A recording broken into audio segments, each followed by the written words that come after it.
என் பெயர் பூர்வி. எனக்கு 35 வயது. நான் மிகவும் குண்டாக இருந்தேன். என் எடை சுமார் 90 கிலோவாக இருந்தது. உடன் பருமன் காரணமாக யாரும் என்னை திருமணம் செய்து கொள்ள முன்வரவில்லை. ஒரு நாள் என் சித்தி எனக்கு ஒரு சிறப்பு மருந்தை கொடுத்து, ஒவ்வொரு இரவும் இந்த மருந்தின் 10 சொட்டுகளை உன் வயிற்றில் தடவிக்கொள், இது உன் உடலில் உள்ள அனைத்து கொழுப்பையும் கரைத்து விடும் என்று கூறினார். நானும் அதேபோல் அந்த மருந்தை என் வயிற்றில் தடவினேன். மருந்தை தடவிய உடனேயே எனக்கு சுயநினைவு இருக்காது. ஆனால் நல்ல விஷயம் என்னவென்றால், நாட்கள் செல்ல செல்ல நான் மெலிந்து கொண்டே வந்தேன். என் எடையும் மெல்ல மெல்ல குறைய தொடங்கியது. ஒரு நாள் எனக்கு ஏதோ சந்தேகம் வந்தது. அதனால் நான் ரகசியமாக என் அறையில் சிசிடிவி கேமராவை பொருத்தினேன். அதன் பிறகு மருந்தை தடவி விட்டு தூங்கினேன். காலையில் எழுந்து கேமரா காட்சிகளை பார்த்தபோது என் காலடியில் பூமி நழுவுவது போல் அதிர்ச்சியாக இருந்தது. நான் என் குடும்பத்தின் மூத்த மகள். என் உடை எடை அதிகமாக இருந்ததால் இன்னும் எனக்கு திருமணம் ஆகவில்லை. எங்கிருந்து வரன் வந்தாலும் பையன் வீட்டார்கள் என் எடையை பார்த்துவிட்டு வரனை மறுத்துவிட்டு சென்று விடுவார்கள். இப்போது என் இதயம் உடைய தொடங்கியது. ஏனெனில் என் வயது கூடிக்கொண்டே போனது. என் முகத்தில் மெல்ல மெல்ல சுருக்கங்களும் வரத் தொடங்கின. அந்த சுருக்கங்கள் வந்ததற்கு காரணம் என்னவென்றால், என் உடல் பருமன் காரணமாக நான் மிகுந்த மன உளைச்சலுக்கு ஆளானேன். மேலும் இந்த பருமனாலேயே எனக்கு திருமணமும் நடக்கவில்லை. என்னை விட இளையவர்களான என் 5 சகோதரிகளுக்கும் திருமணம் ஆகிவிட்டது. எங்களது 6 சகோதரிகளுக்கு இருந்த ஒரே சகோதரனுக்கும் திருமணம் முடிந்துவிட்டது. நான் குடும்பத்தில் மூத்தவள். ஆனால் இன்னும் திருமணமாகாமல் அப்படியே இருந்தேன். என் உடல் எடையை குறைக்க நான் பல சிகிச்சைகளை மேற்கொண்டேன். யாராவது ஏதேனும் ஒரு மருத்துவரை பற்றி சொன்னால் நான் உடனே அங்கு செல்வேன்.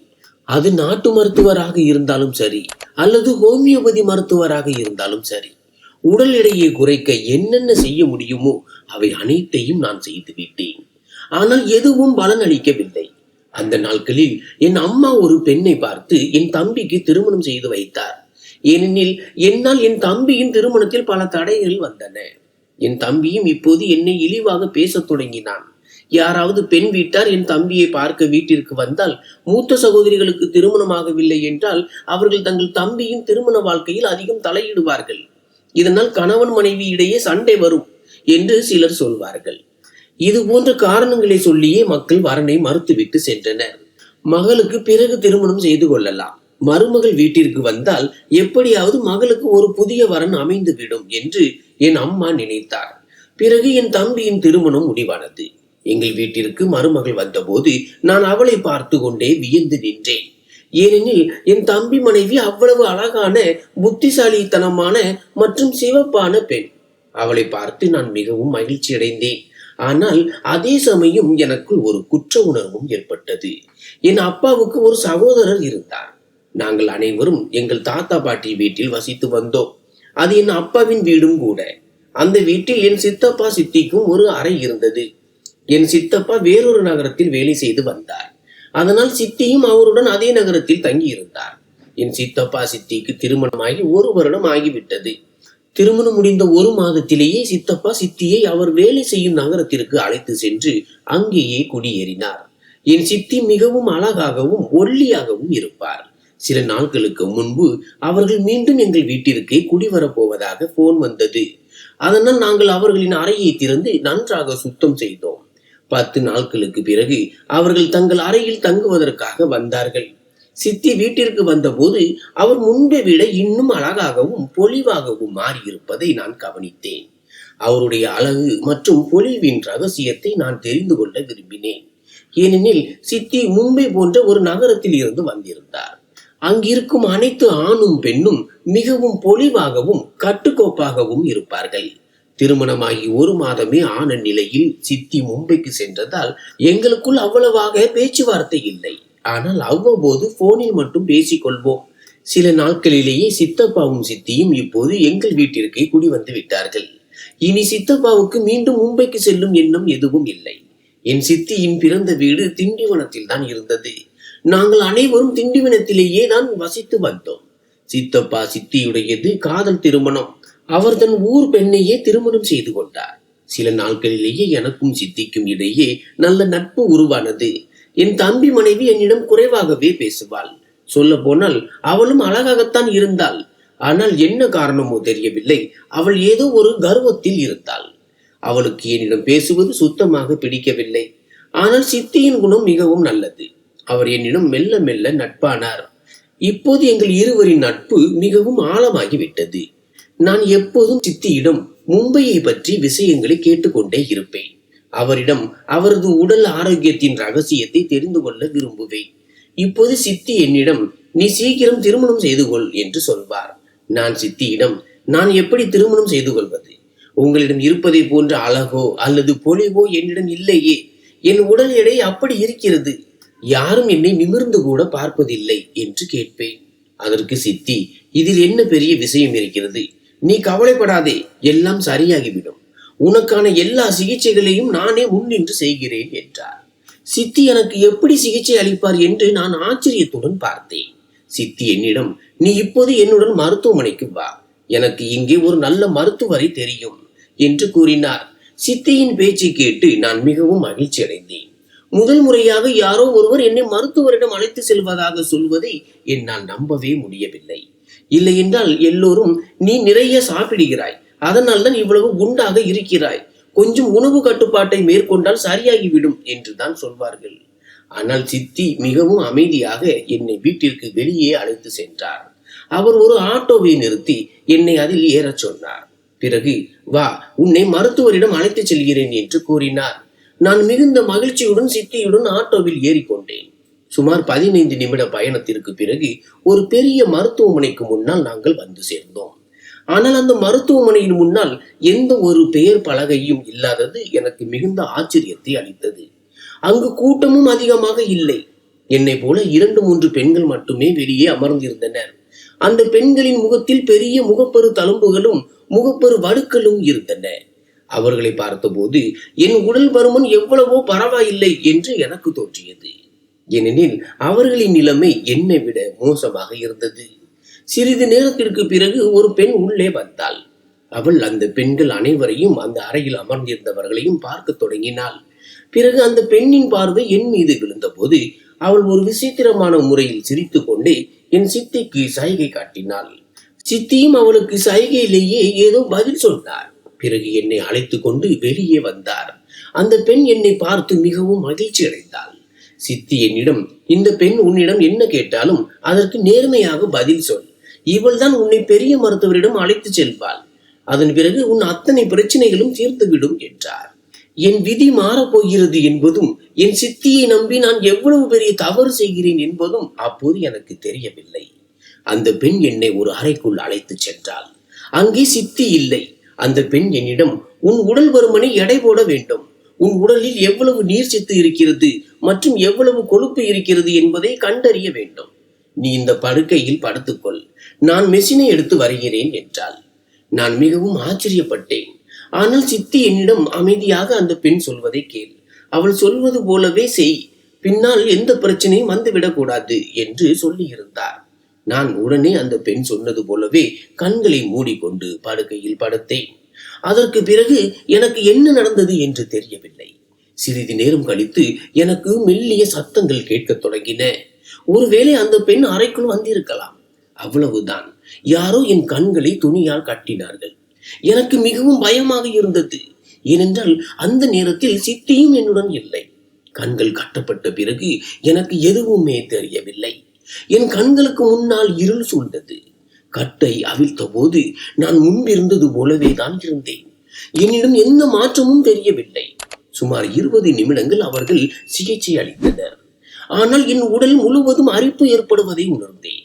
நான் அந்த பெண்ணிடம், இது என்ன, எனக்கு ஏன் அரிப்பாக இருக்கிறது, நீங்கள் என்னுடன் என்ன செய்தீர்கள் என்று கேட்டேன். அதற்கு அவள், நான் உனக்கு அல்ட்ரா சவுண்ட் செய்தேன், இதில் ஆச்சரியப்பட என்ன இருக்கிறது என்றாள். அல்ட்ரா சவுண்ட் என்றதும் என் மனதில் பல எண்ணங்கள் ஓடின. வழக்கமாக அல்ட்ரா சவுண்ட் கர்ப்பிணி பெண்களுக்கு தானே செய்வார்கள், அல்லது அதன் போது வயிற்றில் ஒரு அடர்த்தியான திரவத்தை தடவுவார்கள். அதற்கான இயந்திரமும் வேறாக இருக்கும். இந்த பெண் என்னை கையால் கூட தொடவில்லை. பிறகு இது எப்படிப்பட்ட அல்ட்ரா சவுண்ட்? எதுவுமே செய்யாமல் எப்படி இது நடந்தது? எனக்கு இது மிகவும் விசித்திரமாக தோன்றியது.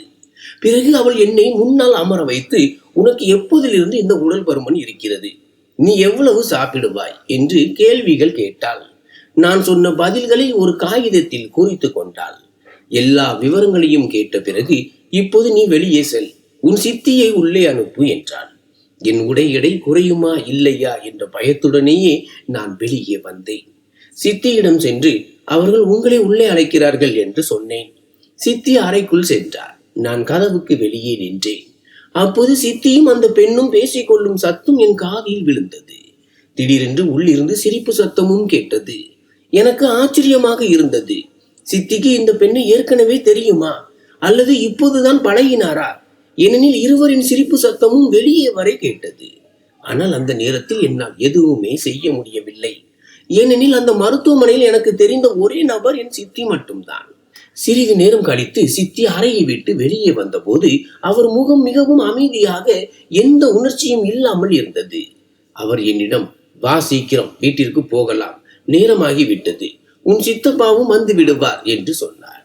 சித்தியின் இந்த அவசரத்தை என்னால் புரிந்து கொள்ள முடியவில்லை. நான் அவர் பின்னாலேயே சென்றேன். சித்தி உடனே சாலையோரம் ஒரு ஆட்டோவை பிடித்து அதில் ஏறினார். வழி நெடுக சித்தி என்னிடம் ஒரு வார்த்தை கூட பேசவில்லை. அவர் மிகவும் அமைதியாகவும் ஏதோ யோசனையிலும் அமர்ந்திருந்தார். ஒருவேளை அவர் என்ன பேசுவது என்று யோசித்துக் கொண்டிருந்திருக்கலாம். ஆனால் பயணம் முழுவதும் மௌனமாகவே இருந்தார். சிறிது நேரத்திற்கு பிறகு நாங்கள் வீட்டை அடைந்தோம்.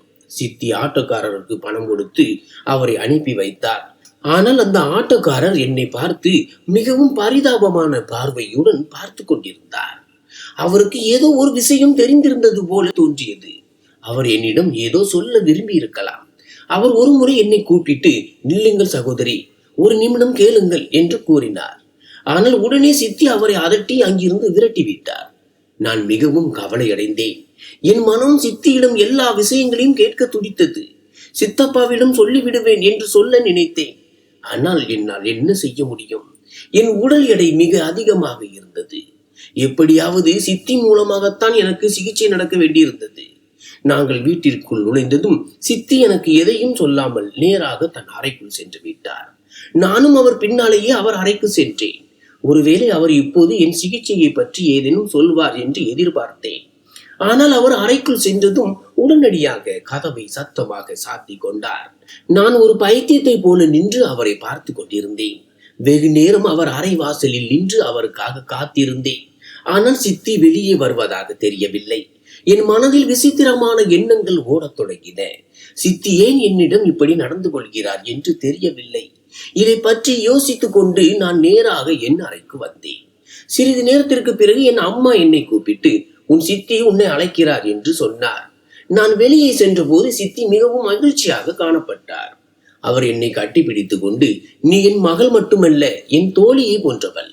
இன்று நான் மிகவும் மகிழ்ச்சியாக இருக்கிறேன். உனக்கு கண்டிப்பாக சிகிச்சை பலன் அளிக்கும் என்றார். சித்தியின் இந்த பேச்சை கேட்டு நான் மிகுந்த மகிழ்ச்சி அடைந்தேன். ஒரு வழியாக எனக்கு சிகிச்சை தொடங்க போகிறது. நானும் அழகாகவும் பொலிவாகவும் மாறப் போகிறேன் என்று நினைத்தேன். சித்தியின் முகத்திலும் மகிழ்ச்சி தழும்பியது. அவர் தன் பையில் இருந்து பணத்தை எடுத்து என்னிடம் கொடுத்து, வேண்டியதை சாப்பிடு என்றார். அவர் சொன்னதை கேட்டு நான் ஆச்சரியப்பட்டு, சித்தி, என் உடல் பருமனை குறைக்கத்தானே என்னை அழைத்து சென்றீர்கள். இப்போது சாப்பிடுவதற்கு இவ்வளவு பணம் கொடுக்கிறீர்களே, இது என்ன விஷயம் என்று கேட்டேன். எனக்கு இது எதுவுமே புரியவில்லை. நான் இப்படி கேட்டதும் சித்தி சத்தமாக சிரிக்க தொடங்கினார். அட, இதில் என்ன பெரிய விஷயம் இருக்கிறது? இன்று உனக்கு பிடித்ததை சாப்பிடு. நாளை முதல் உணவு கட்டுப்பாட்டை மேற்கொள்ளலாம். நான் உனக்கு சிகிச்சையும் அளிக்கிறேன். அந்த பெண் மருத்துவர் உனக்காக ஒரு சிறப்பு மருந்தை கொடுத்திருக்கிறார். இந்த மருந்தை பயன்படுத்தினால் 1-2 மாதங்களிலேயே நீ ஒல்லியாகி விடுவாய். உன் வயிற்றை சுற்றியுள்ள கொழுப்பு அனைத்தும் கரைந்துவிடும். உன் உடல் எடையும் மெதுவாக குறையும் என்றார். நீ முற்றிலும் கட்டுக்கோப்பாகவும் அழகாகவும் தெரிவாய் என்று அவர் சொன்னதை கேட்டு நான் துள்ளி குதித்தேன். சித்தி, உண்மையிலேயே நான் ஒல்லியாகி விடுவேனா என்று கேட்டேன். அதற்கு அவர், நிச்சயமாக நீ அழகாகி விடுவாய் என்றார். நான் அவரிடம், அந்த மருத்துவர் ஏதோ ஆபத்தான விஷயத்தை சொல்ல போகிறார் என்று நான் பயந்தேன். எனக்கு சிகிச்சையே கிடையாது என்று சொல்லிவிடுவாரோ என்று நினைத்தேன் என்றேன். என் பேச்சை கேட்ட சித்தி மீண்டும் சத்தமாக சிரித்தார். பிறகு அவர் முகத்தில் ஒரு விசித்திரமான புன்னகை தெரிந்தது. அவர் புன்னகைத்துக் கொண்டே, உனக்கு சிகிச்சை அளிப்பது சாத்தியம்தான், ஆனால் கொஞ்சம் பொறுமையாக இருக்க வேண்டும் என்று கூறினார். சித்தியின் அந்த முகபாவனையை கண்டு நான் மீண்டும் மௌனமானேன். இந்த பேச்சுகளுக்கு இடையே என் தம்பியும் வீட்டிற்கு வந்தது எனக்கு தெரியவில்லை. அதன் பிறகு எங்கள் குடும்பமே ஒன்று கூடி மகிழ்ச்சியாக இருந்தோம். வெளியிலிருந்து உணவை வரவழைத்தோம். சித்தப்பா சித்தியும் எங்களுடனேயே சாப்பிட்டார்கள்.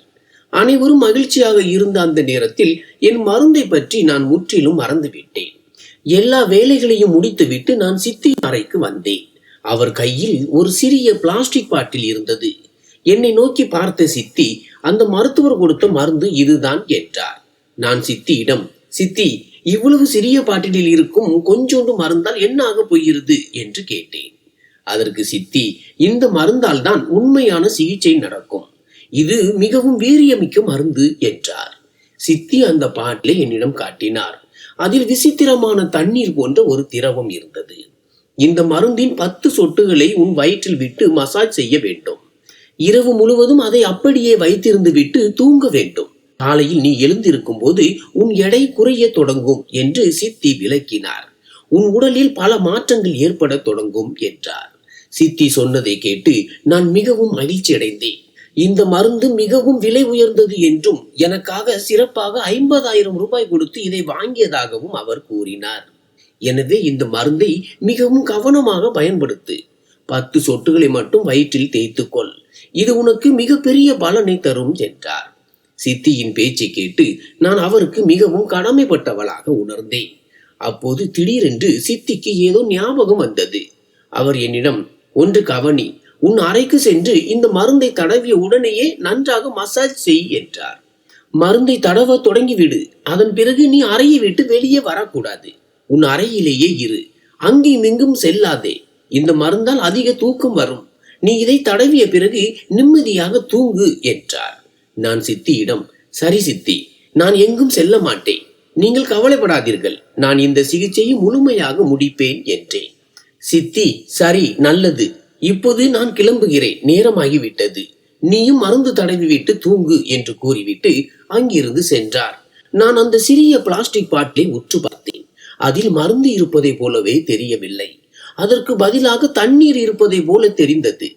அந்த மருந்தில் இருந்து ஒரு விசித்திரமான வாசனை வந்தது. கசப்பான ஏதோ ஒரு விஷத்தன்மை கொண்ட வாசனை போல அது இருந்தது. நான் அதை திறந்த போது மிகவும் கசப்பான மனம் வீசியது.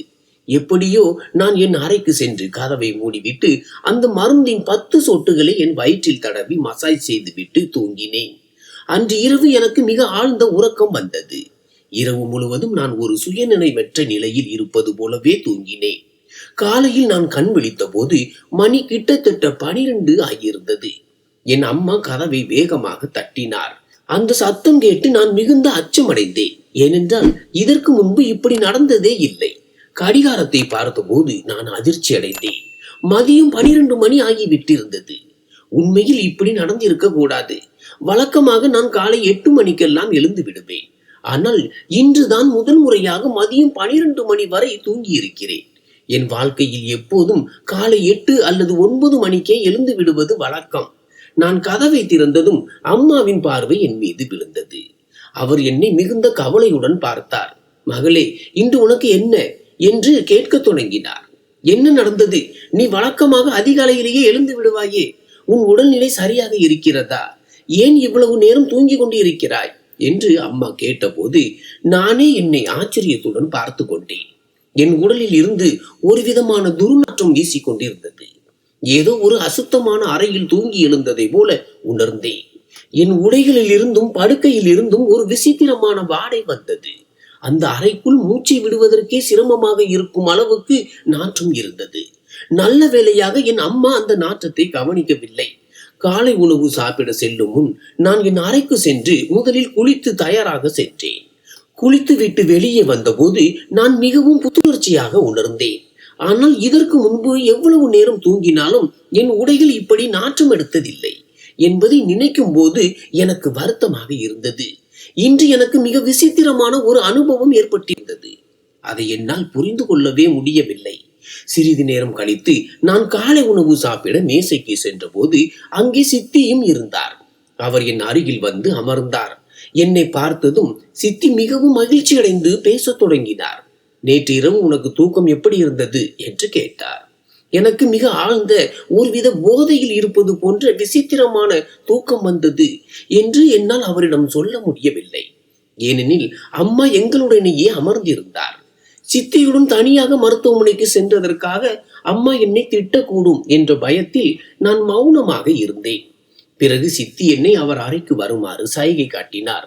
நான் அவர் அறைக்குள் சென்றதும் சித்தி மிகுந்த உற்சாகத்துடன் என்னிடம், பார் பூர்வி, உடல் எடை என்பது உடனடியாக குறைந்து விடாது.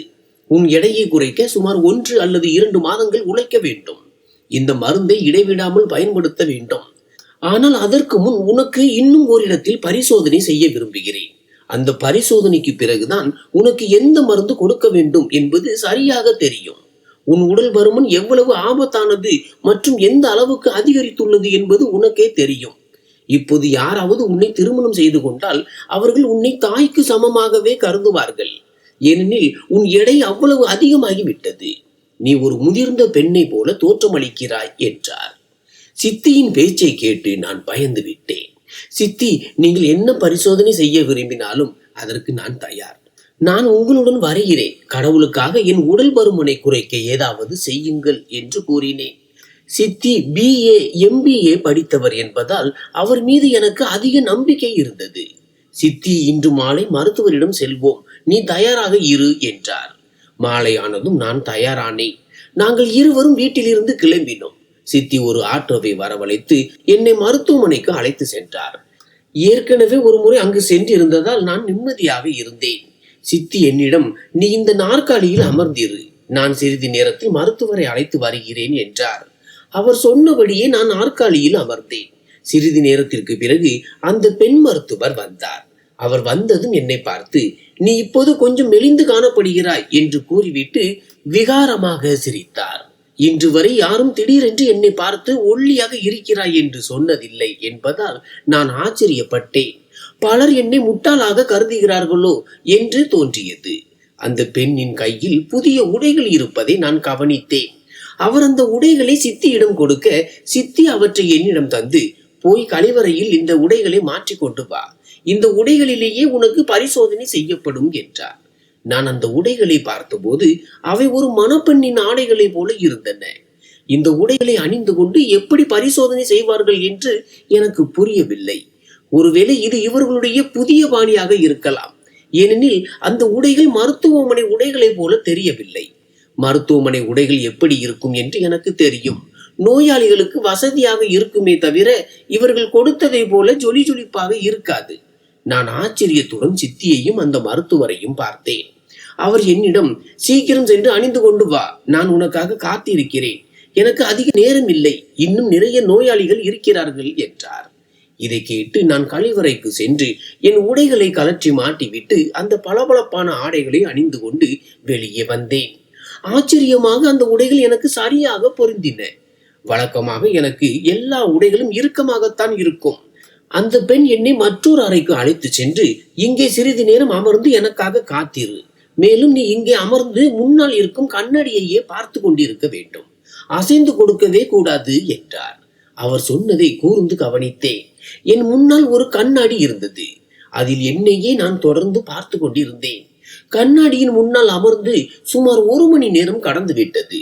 பிறகு அந்த பெண் அறைக்குள் வந்து, நீ இப்போது எழுந்து நில், ஆனால் அசையவே கூடாது, இல்லை என்றால் உனக்கு பிரச்சனை ஆகிவிடும். உன்னை பரிசோதிக்க ஒரு பெரிய இயந்திரத்தை இந்த அறைக்குள் வைத்திருக்கிறேன், அதன் மூலம்தான் உனக்கு பரிசோதனை செய்யப்படும் என்றார். பிறகு அவர் என்னிடம் மேலும் சில விஷயங்களை பேசிவிட்டு, இப்போது நீங்கள் வீட்டிற்கு செல்லலாம், 1 வாரம் கழித்து வந்து என்னை பாருங்கள், நான் கொடுத்த மருந்துகள் விரைவில் வேலை செய்ய தொடங்கும், அதன் பிறகு நீ குணமாகி விடுவாய். எப்படியும் உன் எடை இப்போது 5 கிலோ வரை குறைந்து விட்டது, நான் உன் எடையை பார்த்து விட்டேன் என்றார். அந்த பெண் அப்படி சொன்னதும் நான் அதிர்ச்சி அடைந்தேன். என் எடையை யாருமே அளக்கவில்லையே. நான் அமைதியாக வீட்டிற்கு திரும்பினேன். சித்தி இந்த முறையும் மிகவும் கவலையாக தெரிந்தார். முன்பை போல அவர் ஏன் மகிழ்ச்சியாக இல்லை என்பது எனக்கு ஆச்சரியமாக இருந்தது. சித்தியை பார்த்தபோது எனக்கும் கவலையாக இருந்தது. சித்தி ஏன் இவ்வளவு கவலையாக இருக்கிறார் என்று தெரியவில்லை. நாங்கள் வீட்டிற்கு வந்ததும் சித்தி என்னை அவர் அறைக்கு அழைத்து சென்று, அந்த பெண் உன்னிடம் வேறு என்ன சொன்னாள் என்று மிகுந்த அக்கறையுடன் கேட்டார். நான் அவரிடம், சித்தி, அவர் என்னிடம் எதுவும் சொல்லவில்லை, வெறும் பரிசோதனை மட்டும் தான் செய்தார். ஆனால் சித்தி, இப்படி மணப்பெண் உடையில் யாராவது பரிசோதனை செய்வார்களா என்று குழப்பத்துடன் கேட்டேன். அதற்கு சித்தி, நீ அதை பற்றி கவலைப்படாதே. உனக்கு விரைவில் வரன் அமைந்துவிடும். நீ நிஜமாகவே ஒல்லியாகவும் அழகாகவும் மாறிவிடுவாய் என்றார். சித்தியின் வார்த்தைகள் எனக்கு மிகுந்த மகிழ்ச்சியை அளித்தன. அவர் மகிழ்ச்சியுடன் என்னிடம் பேசினார். சித்தி அப்படி சொன்னதால் ஒருவேளை நான் இப்போது ஒல்லியாக தெரிகிறேனோ என்று நினைத்து மௌனமானேன். இப்போது நீ ஒல்லியாகி விட்டதால் உனக்கு நல்ல வரன் தேடுவேன், கவலைப்படாதே. ஒரு நல்ல குடும்பத்தில் உனக்கு திருமணம் நடக்கும், அதுவும் மிக விமர்சையாக நடக்கும் என்று சித்தி கூறினார். இதை கேட்டு நான் சந்தோஷப்பட்டேன். ஆனால் வீட்டில் வேறு யாரும் என் உடல் எடையை பற்றி எதுவும் பேசவில்லை. 3-4 நாட்களுக்கு பிறகு மீண்டும் சித்தி என்னிடம், பையன் வீட்டார் முதலில் உன்னை பார்க்க விரும்புகிறார்கள், உனக்கு பையனை பிடித்திருந்தால் சொல் என்றார். 2 நாட்களுக்கு பிறகு அவர்கள் விருந்தினர்களாக எங்கள் வீட்டிற்கு வரவிருந்தார்கள். கிட்டத்தட்ட ஒரு முழு குடும்பமே எங்கள் வீட்டிற்கு வந்தனர். தன் மகளுக்கு இன்னும் திருமணம் ஆகவில்லை என்று சித்தி அவர்களிடம் சொல்லியிருந்தார். 2 நாட்களுக்கு பிறகு அவர்கள் வரன் கேட்டு வீட்டிற்கு வந்தார்கள். ஆனால் அவர்கள் ஏற்கனவே என்னை அறிந்தவர்களைப் போலவே இருந்தார்கள். நான் அவர்கள் முன்னால் சென்றபோது அந்த பையனின் அம்மா, அட இந்த பெண் அவள்தானே, பாருங்கள் எவ்வளவு குண்டாக இருக்கிறாள். இல்லை இல்லை, இவள் மிக அதிகமாக குண்டாக இருக்கிறாள். ஏற்கனவே எங்கள் குடும்பத்தில் இப்படிப்பட்ட பெண்களை பார்த்து அதிகம் கேலி செய்வார்கள்.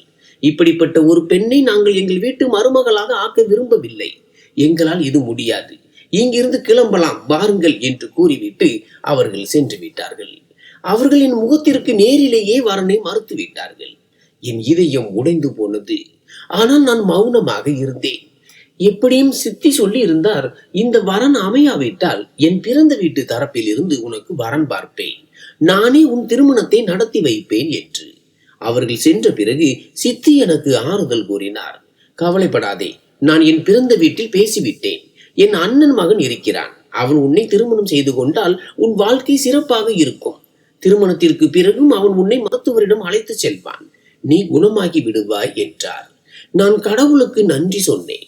சில நாட்களிலேயே சித்தியின் உறவினர்கள் வரன் கொண்டு வந்தார்கள். அவர்கள் என்னை பார்க்க கூட இல்லை. திருமண தேதியையும் உறுதி செய்து விட்டார்கள்.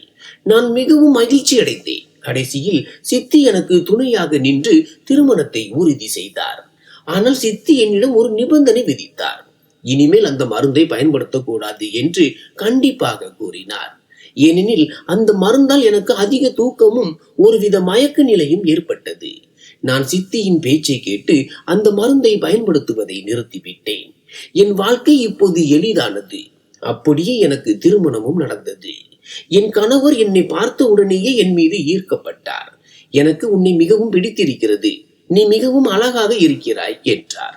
நான் என் பெற்றோரின் விருப்பத்திற்காக மட்டுமே உன்னை திருமணம் செய்து கொண்டேன்.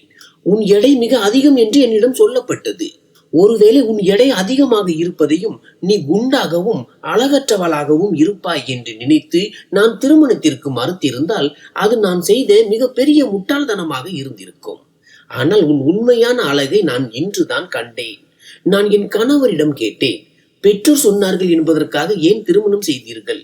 உங்களுக்கு திருமணத்தில் விருப்பம் இல்லையா? அல்லது நீங்கள் இப்போது திருமணத்திற்கு தயாராக இல்லையா? அதற்கு அவர், உன்னிடம் என்னால் இந்த விஷயத்தை சொல்ல முடியாது. ஏனென்றால் உன் சித்தி எனக்கு அத்தை முறை.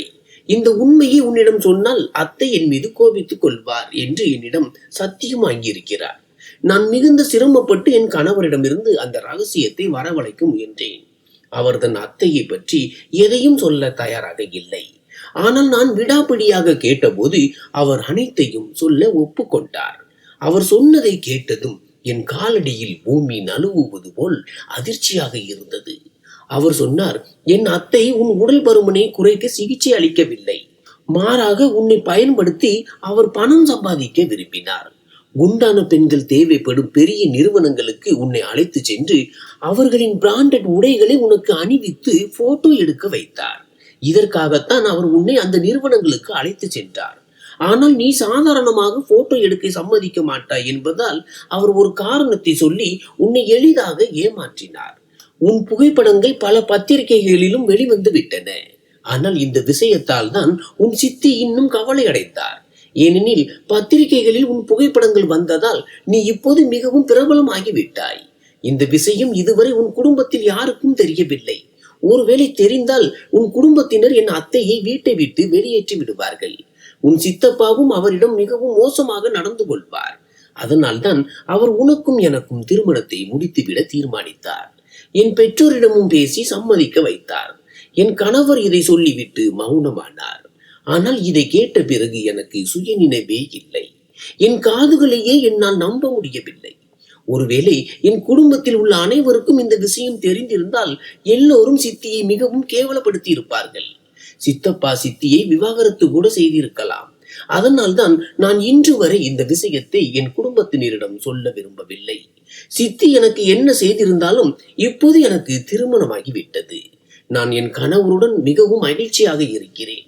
எனக்கு இதுவே போதும். அதனால் இப்போது எனக்கு யாரிடமும் எந்த புகாரும் இல்லை. நான் என் சித்தியிடம் பழி வாங்க விரும்பவில்லை. ஏனெனில் ஒருவேளை என் விதியில் இப்படித்தான் எழுதப்பட்டிருக்கலாம். அவர் தன் அண்ணன் மகனுக்கே என்னை மனம் முடித்து வைத்த போது சித்தியின் அண்ணன் மகனை விட சிறந்த மற்றும் புரிதலான ஒரு கணவர் எனக்கு எங்கேயும் கிடைத்திருக்க மாட்டார் என்று நான் உணர்ந்தேன். நான் இப்போது என் கணவருடன் மிகவும் மகிழ்ச்சியாக இருக்கிறேன். என் வாழ்க்கையை சந்தோஷமாக கழித்து வருகிறேன். நன்றி.